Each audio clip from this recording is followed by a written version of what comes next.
Ha sido del agrado del pueblo recibir con honor a estos personajes y depositar la copia de sus discursos en los archivos públicos para que el pueblo espartano conserve su recuerdo. Se ha sacado una copia de esto para el sumo sacerdote Simón.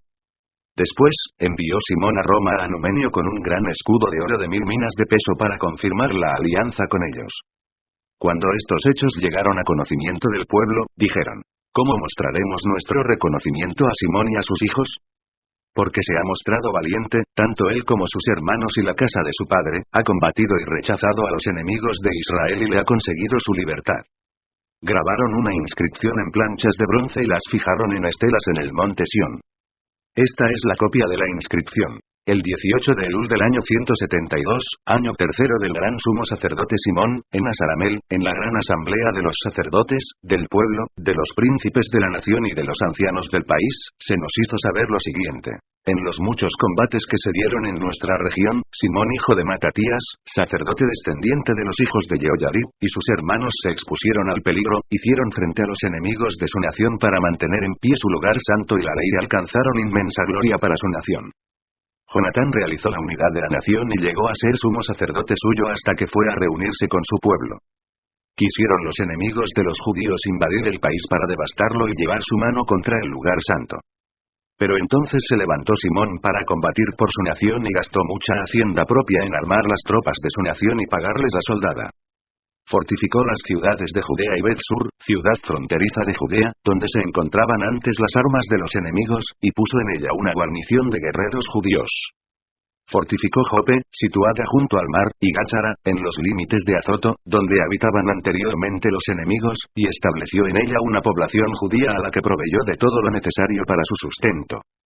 Viendo el pueblo la fidelidad de Simón y la gloria que procuraba alcanzar para su nación, le nombró su egumeno y sumo sacerdote por todos los servicios que había prestado, por la justicia y fidelidad que había guardado a su nación y por sus esfuerzos de toda clase por exaltar a su pueblo.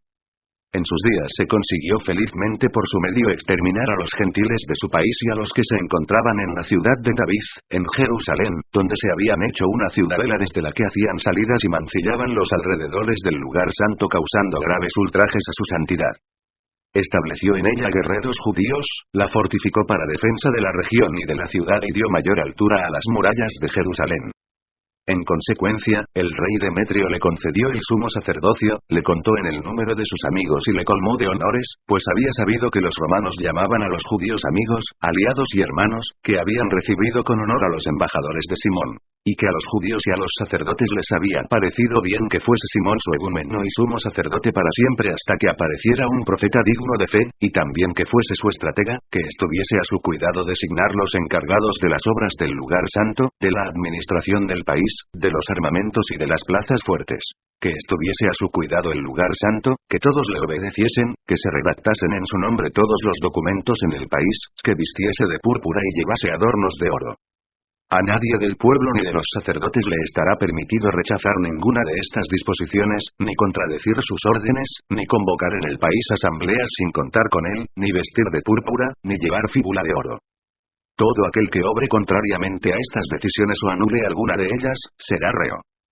El pueblo entero estuvo de acuerdo en conceder a Simón el derecho de obrar conforme a estas disposiciones, y Simón aceptó y le pareció bien ejercer el sumo sacerdocio, ser estratega y etnarca de los judíos y sacerdotes y estar al frente de todos.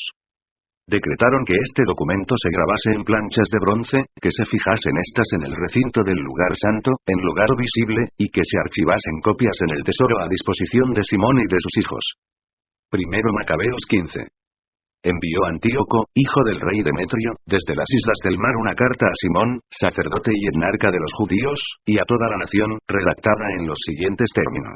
El rey Antíoco saluda a Simón, sumo sacerdote y etnarca, y a la nación de los judíos. Puesto que una peste de hombres ha venido a apoderarse del reino de nuestros padres, y he resuelto reivindicar mis derechos sobre él y restablecerlo como anteriormente estaba, y he reclutado fuerzas considerables y equipado navíos de guerra, y quiero desembarcar en el país para encontrarme con los que lo han arruinado y han devastado muchas ciudades de mi reino, ratificó ahora en tu favor todas las exenciones que te concedieron los reyes anteriores a mí y cuantas dispensas de otras donaciones te otorgaron. Te autorizo a acuñar moneda propia de curso legal en tu país. Jerusalén y el lugar santo sean libres. Todas las armas que has fabricado y las fortalezas que has construido y ocupas, queden en tu poder. Cuanto debes al tesoro real y cuanto en el futuro dejes a deber, te sea perdonado desde ahora para siempre. Y cuando hayamos ocupado nuestro reino, te honraremos a ti, a tu nación y al santuario con tales honores que vuestra gloria será conocida en toda la tierra. El año 174 partió Antíoco para el país de sus padres y todas las tropas se pasaron a él de modo que pocos quedaron con Trifón. Antíoco se lanzó en su persecución y Trifón se refugió en Dora a orillas del mar, porque veía que las desgracias se abatían sobre él y se encontraba abandonado de sus tropas. Antíoco puso cerco a Dora con los 120.000 combatientes y los 8.000 jinetes que consigo tenía.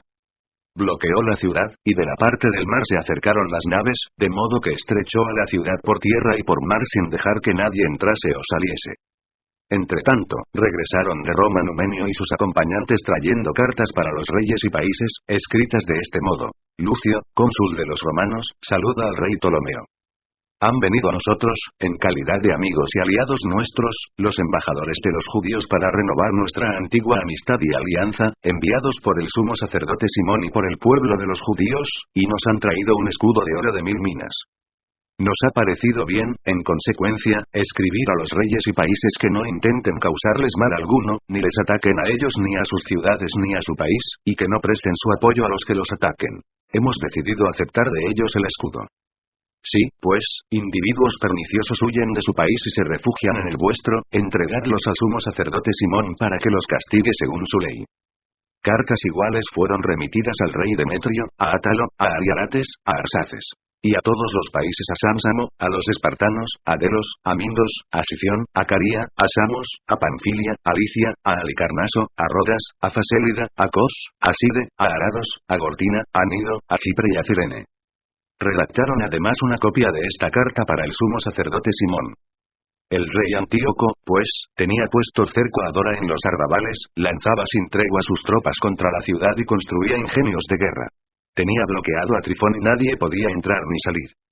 Simón le envió 2000 hombres escogidos para ayudarle en la lucha, además de plata, oro y abundante material. Pero no quiso recibir el envío. Antes bien rescindió cuanto había convenido anteriormente con Simón y se mostró hostil con él. Envió donde él a Atenovio, uno de sus amigos, a entrevistarse con él y decirle: Vosotros ocupáis Jope, Gázara y la ciudadela de Jerusalén, ciudades de mi reino. Habéis devastado sus territorios, causado graves daños en el país y os habéis adueñado de muchas localidades de mi reino. Devolved, pues, ahora las ciudades que habéis tomado y los impuestos de las localidades de que os habéis adueñado fuera de los límites de Judea. O bien, pagad en compensación 500 talentos de plata y otros 500 talentos por los estragos que habéis causado y por los impuestos de las ciudades. De lo contrario iremos y os haremos la guerra. Llegó, pues, Atenovio, el amigo del rey, a Jerusalén y al ver la magnificencia de Simón, su aparador con vajilla de oro y plata y todo el esplendor que le rodeaba, quedó asombrado. Le comunicó el mensaje del rey. Y Simón le respondió con estas palabras: Ni nos hemos apoderado de tierras ajenas ni nos hemos apropiado bienes de otros, sino de la heredad de nuestros padres. Por algún tiempo la poseyeron injustamente nuestros enemigos. Y nosotros, aprovechando una ocasión favorable, hemos recuperado la heredad de nuestros padres. En cuanto a Jope y Gázara que nos reclamas, esas ciudades causaban graves daños al pueblo y asolaban nuestro país. Por ellas daremos 100 talentos. No respondió palabra a Atenovio, sino que se volvió furioso donde el rey le refirió la respuesta, la magnificencia de Simón y todo lo que había visto. El rey montó en violenta cólera. Trifón, embarcado en una nave, huyó a Ortosía. Entonces el rey nombró a Cendebeo epistratega de la zona marítima y le entregó tropas de infantería y de caballería, con la orden de acampar frente a Judea, construir Cedrón, fortificar sus puertas y combatir contra el pueblo. El rey partió en seguimiento de Trifón. Cendebeo llegó a Yamnia y comenzó a hostigar al pueblo, efectuar incursiones por Judea, capturar prisioneros y matar. Reconstruyó Cedrón donde alojó caballería y tropas para recorrer en salidas los caminos de Judea como se lo tenía ordenado el rey. Primero Macabeos 16. Subió Juan de Gázara y comunicó a su padre Simón las actividades de Cendebeo. Simón llamó entonces a sus 2 hijos mayores, Judas y Juan, y les dijo: Mis hermanos y yo y la casa de mi padre hemos combatido a los enemigos de Israel desde nuestra juventud hasta el día de hoy y llevamos muchas veces a feliz término la liberación de Israel. Pero ahora ya estoy viejo mientras que vosotros, por la misericordia del cielo, estáis en buena edad. Ocupad, pues, mi puesto y el de mi hermano, salid a combatir por nuestra nación y que el auxilio del cielo sea con vosotros. Escogió luego en el país 20.000 combatientes y jinetes que partieron contra Cendebeo y pasaron la noche en Modín. Al levantarse de mañana, avanzaron hacia la llanura y he aquí que un ejército numeroso, infantería y caballería, venía a su encuentro. Un torrente se interponía entre ellos. Juan con sus tropas tomó posiciones frente al enemigo y advirtiendo que sus tropas tenían miedo de pasar el torrente, lo pasó él el primero, y sus hombres, al verle, pasaron detrás de él. Dividió su ejército en 2 cuerpos y puso a los jinetes en medio de los de a pie, pues la caballería de los contrarios era muy numerosa. Tocaron las trompetas y Cendebeo y su ejército salieron derrotados. Muchos de ellos cayeron heridos de muerte y los que quedaron huyeron en dirección a la fortaleza. Entonces cayó herido Judas, el hermano de Juan. Pero Juan los persiguió hasta que Cendebeo entró en Cedrón que él había construido. Fueron también a refugiarse en las torres que hay por los campos de Azoto y Juan le prendió fuego. Unos 2.000 de ellos sucumbieron y Juan regresó en paz a Judea. Ptolomeo, hijo de Agubos, había sido nombrado estratega de la llanura de Jericó y poseía mucha plata y oro, pues era yerno del sumo sacerdote. Su corazón se ensoberbeció tanto que aspiró a apoderarse del país, para lo cual tramaba quitar a traición la vida a Simón y a sus hijos. Yendo Simón de inspección por las ciudades del país preocupándose de su administración, bajó con sus hijos, Matatías y Judas, a Jericó. Era el año 177 en el 11º mes que es el mes de Sebat. El hijo de Agubos los recibió traidoramente en una pequeña fortaleza llamada Adod que él había construido, les dio un gran banquete y ocultó allí hombres. Cuando Simón y sus hijos estuvieron bebidos, se levantó Ptolomeo con los suyos, tomaron sus armas y lanzándose sobre Simón en la sala del banquete, le mataron a él, a sus 2 hijos y a algunos de sus servidores. Cometió de esta manera una gran alevosía y devolvió mal por bien. Luego escribió Ptolomeo al rey contándole lo ocurrido y pidiéndole que le enviara tropas en su auxilio para entregarle el país y sus ciudades. Envió otros a Gázara para quitar de en medio a Juan. Escribió a los quiliarcos invitándoles a venir donde él para darles plata, oro y otras dádivas. Envió otros que se apoderasen de Jerusalén y del monte del santuario. Pero adelantándose uno, anunció a Juan en Gázara que su padre y sus hermanos había perecido y añadió: ha enviado gente a matarte a ti también. Al oír estas noticias quedó profundamente afectado, prendió a los hombres que venían a matarle y les dio muerte, pues sabía que pretendían asesinarle. Las restantes actividades de Juan, sus guerras, las proezas que llevó a cabo, las murallas que levantó y otras empresas suyas, están escritas en el libro de los anales de su pontificado a partir del día en que fue nombrado sumo sacerdote como sucesor de su padre. Segundo libro de los Macabeos. Segundo Macabeos 1. A los hermanos judíos que viven en Egipto, les saludan sus hermanos judíos que están en Jerusalén y en la región de Judea, deseándoles una paz dichosa. Que Dios os llene de bienes y recuerde su alianza con Abraham, Isaac y Jacob, sus fieles servidores. Que a todos os dé corazón para adorarle y cumplir su voluntad con corazón grande y ánimo generoso. Que abra vuestro corazón a su ley y a sus preceptos, y os otorgue la paz. Que escuche vuestras súplicas, se reconcilie con vosotros y no os abandone en tiempo de desgracia. Esto es lo que estamos ahora pidiendo por vosotros. Ya el año 169, en el reinado de Demetrio, nosotros, los judíos, os escribimos así. En lo más grave de la tribulación que ha caído sobre nosotros en estos años, desde que Jasón y sus partidarios traicionaron la tierra santa y el reino, incendiaron el portón del templo y derramaron sangre inocente, suplicamos al Señor y hemos sido escuchados. Hemos ofrecido un sacrificio con flor de harina, hemos encendido las lámparas y presentado los panes. También ahora os escribimos para que celebréis la fiesta de las tiendas en el mes de Quisleu. Es el año 188. Los que están en Jerusalén y en Judea, los ancianos y Judas saludan y desean prosperidad a Aristóbulo, preceptor del rey Ptolomeo, del linaje de los sacerdotes ungidos, y a los judíos que están en Egipto.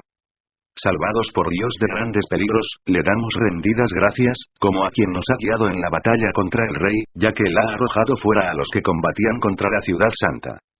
Pues, cuando llegó a Persia su jefe acompañado de un ejército, al parecer invencible, fueron desbaratados en el templo de Nania, gracias al engaño tramado por los sacerdotes de Nania. Antíoco, y con él sus amigos, llegaron a aquel lugar como tratando de desposarse con la diosa, con objeto de apoderarse, a título de dote, de abundantes riquezas. Una vez que los sacerdotes del templo de Nane las hubieron expuesto y que él se hubo presentado con unas pocas personas en el recinto sagrado, cerraron el templo en cuanto entró Antíoco. Abrieron la puerta secreta del techo y a pedradas aplastaron al jefe. Le descuartizaron, y cortándole la cabeza, la arrojaron a los que estaban fuera. En todo sea bendito nuestro Dios que ha entregado los impíos a la muerte. A punto de celebrar en el 25 de Quisleu la purificación del templo, nos ha parecido conveniente informaros, para que también vosotros la celebréis como la fiesta de las tiendas y del fuego aparecido cuando ofreció sacrificios Nehemías, el que construyó el templo y el altar. Pues, cuando nuestros padres fueron llevados a Persia, los sacerdotes piadosos de entonces, habiendo tomado fuego del altar, lo escondieron secretamente en una concavidad semejante a un pozo seco, en el que tan aseguro lo dejaron, que el lugar quedó ignorado de todos. Pasados muchos años, cuando a Dios le plugo, Nehemías, enviado por el rey de Persia, mandó que buscaran el fuego los descendientes de los sacerdotes que lo habían escondido. Pero como ellos informaron que en realidad no habían encontrado fuego, sino un líquido espeso, él les mandó que lo sacasen y trajesen. Cuando estuvo dispuesto el sacrificio, Nehemías mandó a los sacerdotes que rociaran con aquel líquido la leña y lo que había colocado sobre ella. Cumplida la orden, y pasado algún tiempo, el sol que antes estaba nublado volvió a brillar, y se encendió una llama tan grande que todos quedaron maravillados. Mientras se consumía el sacrificio, los sacerdotes hacían oración, todos los sacerdotes con Jonatán que comenzaba, y los demás, como Nehemías, respondían. La oración era la siguiente. Señor, Señor Dios, Creador de todo, temible y fuerte, justo y misericordioso, tú, Rey único y bueno, tú, solo generoso, solo justo, todopoderoso y eterno, que salvas a Israel de todo mal, que elegiste a nuestros padres y los santificaste, acepta el sacrificio por todo tu pueblo Israel, guarda tu heredad y santifícala. Reúne a los nuestros dispersos, da libertad a los que están esclavizados entre las naciones, vuelve tus ojos a los despreciados y abominados, y conozcan los gentiles que tú eres nuestro Dios. Aflige a los que tiranizan y ultrajan con arrogancia. Planta a tu pueblo en tu lugar santo, como dijo Moisés. Los sacerdotes salmodiaban los himnos. Cuando fue consumido el sacrificio, Nehemías mandó derramar el líquido sobrante sobre unas grandes piedras. Hecho esto, se encendió una llamarada que quedó absorbida por el mayor resplandor que brillaba en el altar. Cuando el hecho se divulgó y se refirió al rey de los persas que en el lugar donde los sacerdotes deportados habían escondido el fuego, había aparecido aquel líquido con el que habían santificado las ofrendas del sacrificio Nehemías y sus compañeros, el rey después de verificar tal hecho mandó alzar una cerca haciendo sagrado el lugar. El rey recogía grandes sumas y las repartía a quienes quería hacer favores. Nehemías y sus compañeros llamaron a ese líquido néctar, que significa purificación. Pero la mayoría lo llama nafta. Segundo Macabeos 2. Se encuentra en los documentos que el profeta Jeremías mandó a los deportados que tomaran fuego como ya se ha indicado. Y como el profeta, después de darles la ley, ordenó a los deportados que no se olvidaran de los preceptos del Señor ni se desviaran en sus pensamientos al ver ídolos de oro y plata y las galas que los envolvían. Entre otras cosas, les exhortaba a no apartar la ley de sus corazones. Se decía también en el escrito cómo el profeta, después de una revelación, mandó llevar consigo la tienda y el arca, y cómo salió hacia el monte donde Moisés había subido para contemplar la heredad de Dios. Y cuando llegó Jeremías, encontró una estancia en forma de cueva. Allí metió la tienda, el arca y el altar del incienso, y tapó la entrada. Volvieron algunos de sus acompañantes para marcar el camino, pero no pudieron encontrarlo. En cuanto Jeremías lo supo, les reprendió diciéndoles: este lugar quedará desconocido hasta que Dios vuelva a reunir a su pueblo y le sea propicio. El Señor entonces mostrará todo esto, y aparecerá la gloria del Señor y la nube, como se mostraba en tiempo de Moisés, cuando Salomón rogó que el lugar fuera solemnemente consagrado. Se explicaba también cómo éste, dotado de sabiduría, ofreció el sacrificio de la dedicación y la terminación del templo. Como Moisés oró al Señor y bajó del cielo fuego, que devoró las ofrendas del sacrificio, así también oró Salomón y bajó fuego que consumió los holocaustos. Moisés había dicho: la víctima por el pecado ha sido consumida por no haber sido comida. Salomón celebró igualmente los 8 días de fiesta. Lo mismo se narraba también en los archivos y en las memorias del tiempo de Nehemías. Y como éste, para fundar una biblioteca, reunió los libros referentes a los reyes y a los profetas, los de David y las cartas de los reyes acerca de las ofrendas. De igual modo Judas reunió todos los libros dispersos a causa de la guerra que sufrimos, los cuales están en nuestras manos. Por tanto, si tenéis necesidad de ellos, enviad a quienes os los lleven. A punto ya de celebrar la purificación, os escribimos bien haréis también en celebrar estos días. El Dios que salvó a todo su pueblo y que a todos otorgó la heredad, el reino, el sacerdocio y la santidad, como había prometido por la ley, el mismo Dios, como esperamos, se apiadará pronto de nosotros y nos reunirá de todas partes bajo el cielo en el lugar santo. Pues nos ha sacado de grandes males y ha purificado el lugar. La historia de Judas Macabeo y de sus hermanos, la purificación del más grande templo, la dedicación del altar, las guerras contra Antíoco Epífanes y su hijo Eupator, y las manifestaciones celestiales en favor de los que combatieron viril y gloriosamente por el judaísmo, de suerte que, aun siendo pocos, saquearon toda la región, ahuyentaron las hordas bárbaras, recuperaron el templo famoso en todo el mundo, liberaron la ciudad y restablecieron las leyes que estaban a punto de ser abolidas, pues el Señor se mostró propicio hacia ellos con toda benignidad. Todo esto, expuesto en 5 libros por Jasón de Cirene, intentaremos nosotros compendiarlo en uno solo. Porque al considerar la marea de números y la dificultad existente, por la amplitud de la materia, para los que quieren sumergirse en los relatos de la historia, nos hemos preocupado por ofrecer algún atractivo a los que desean leer, facilidad a los que gustan retenerlo de memoria, y utilidad a cualquiera que lo lea. Para nosotros, que nos hemos encargado de la fatigosa labor de este resumen, no es fácil la tarea, sino de sudores y desvelos, como tampoco al que prepara un banquete y busca el provecho de los demás le resulta esto cómodo. Sin embargo, esperando la gratitud de muchos, soportamos con gusto esta fatiga, dejando al historiador la tarea de precisar cada suceso y esforzándonos por seguir las normas de un resumen. Pues así como al arquitecto de una casa nueva corresponde la preocupación por la estructura entera. Y, en cambio, al encargado de la encáustica y pinturas, el cuidado de lo necesario para la decoración, lo mismo me parece de nosotros. Profundizar, revolver las cuestiones y examinar punto por punto corresponde al que compone la historia. Pero buscar concisión al exponer y renunciar a tratar el asunto de forma exhaustiva debe concederse al divulgador. Comencemos, por tanto, desde ahora la narración, después de haber abundado tanto en los preliminares. Pues sería absurdo abundar en lo que antecede a la historia y ser breve en la historia misma. Segundo Macabeos 3. Mientras la ciudad santa era habitada en completa paz y las leyes guardadas a la perfección, gracias a la piedad y al aborrecimiento de mal del sumo sacerdote Onías, sucedía que hasta los reyes veneraban el lugar santo y honraban el templo con magníficos presentes, hasta el punto de que Seleuco, rey de Asia, proveía con sus propias rentas a todos los gastos necesarios para el servicio de los sacrificios. Pero un tal Simón, de la tribu de Bilga, constituido administrador del templo, tuvo diferencias con el sumo sacerdote sobre la reglamentación del mercado de la ciudad. No pudiendo vencer a Onías, se fue donde Apolonio, hijo de Traseo, estratega por entonces de Celesiria y Fenicia, y le comunicó que el tesoro de Jerusalén estaba repleto de riquezas incontables, hasta el punto de ser incalculable la cantidad de dinero, sin equivalencia con los gastos de los sacrificios, y que era posible que cayeran en poder del rey. Apolonio en conversación con el rey le habló de las riquezas de que había tenido noticia y entonces el rey designó a Heliodoro, el encargado de sus negocios, y le envió con la orden de realizar la transferencia de las mencionadas riquezas. Enseguida Heliodoro emprendía el viaje con el pretexto de inspeccionar las ciudades de Celesiria y Fenicia, pero en realidad para ejecutar el proyecto del rey. Llegado a Jerusalén y amistosamente acogido por el sumo sacerdote y por la ciudad, expuso el hecho de la denuncia e hizo saber el motivo de su presencia. Preguntó si las cosas eran realmente así. Manifestó el sumo sacerdote que eran depósitos de viudas y huérfanos, que una parte pertenecía a Icarno, hijo de Tobías, personaje de muy alta posición y, contra lo que había calumniado el impío Simón, que el total era de 400 talentos de plata y 200 de oro. Que de ningún modo se podía perjudicar a los que tenían puesta su confianza en la santidad del lugar, y en la majestad inviolable de aquel templo venerado en todo el mundo. Pero Heliodoro, en virtud de las órdenes del rey, mantenía de forma terminante que los bienes debían pasar al tesoro real. En la fecha fijada hacía su entrada para realizar el inventario de los bienes.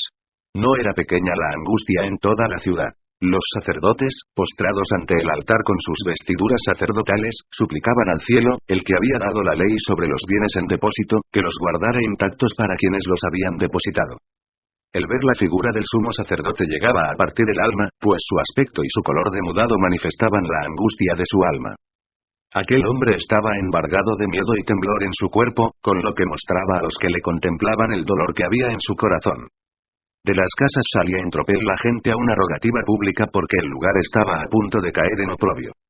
Las mujeres, ceñidas de saco bajo el pecho, llenaban las calles. De las jóvenes, que estaban recluidas, unas corrían a las puertas, otras subían a los muros, otras se asomaban por las ventanas. Todas, con las manos tendidas al cielo, tomaban parte en la súplica. Daba compasión aquella multitud confusamente postrada y el sumo sacerdote angustiado en honda ansiedad. Mientras ellos invocaban al Señor Todopoderoso para que guardara intactos, en completa seguridad, los bienes en depósito para quienes los habían confiado, Heliodoro llevaba a cabo lo que tenía decidido. Estaba ya allí mismo con su guardia junto al tesoro, cuando el soberano de los espíritus y de toda potestad, se manifestó en su grandeza, de modo que todos los que con él juntos se habían atrevido a acercarse, pasmados ante el poder de Dios, se volvieron débiles y cobardes. Pues se les apareció un caballo montado por un jinete terrible y guarnecido con riquísimo arnés. Lanzándose con ímpetu levantó contra Heliodoro sus patas delanteras. El que lo montaba aparecía con una armadura de oro. Se le aparecieron además otros dos jóvenes de notable vigor, espléndida belleza y magníficos vestidos que colocándose a ambos lados, le azotaban sin cesar, moliéndolo a golpes. Al caer de pronto a tierra, rodeado de densa oscuridad, lo recogieron y lo pusieron en una litera. Al mismo que poco antes, con numeroso séquito y con toda su guardia, había entrado en el mencionado tesoro, lo llevaban ahora incapaz de valerse por sí mismo, reconociendo todos claramente la soberanía de Dios. Mientras él yacía mudo y privado de toda esperanza de salvación, a causa del poder divino, otros bendecían al Señor que había glorificado maravillosamente su propio lugar. Y el templo, lleno poco antes de miedo y turbación, rebosaba de gozo y alegría después de la manifestación del Señor Todopoderoso. Pronto algunos de los acompañantes de Heliodoro, instaban a Onías que invocara al Altísimo para que diese la gracia de vivir a aquel que yacía ya en su último suspiro. Temiendo el sumo sacerdote que acaso el rey sospechara que los judíos hubieran perpetrado alguna fechoría contra Heliodoro, ofreció un sacrificio por la salud de aquel hombre. Mientras el sumo sacerdote ofrecía el sacrificio de expiación, se aparecieron otra vez a Heliodoro los mismos jóvenes, vestidos con la misma indumentaria y en pie le dijeron: Da muchas gracias al sumo sacerdote Onías, pues por él te concede el Señor la gracia de vivir. Y tú, que has sido azotado por el cielo, haz saber a todos la grandeza del poder de Dios. En diciendo esto, desparecieron. Heliodoro, habiendo ofrecido al Señor un sacrificio y tras haber orado largamente al que le había concedido la vida, se despidió de Onías y volvió con sus tropas donde el rey.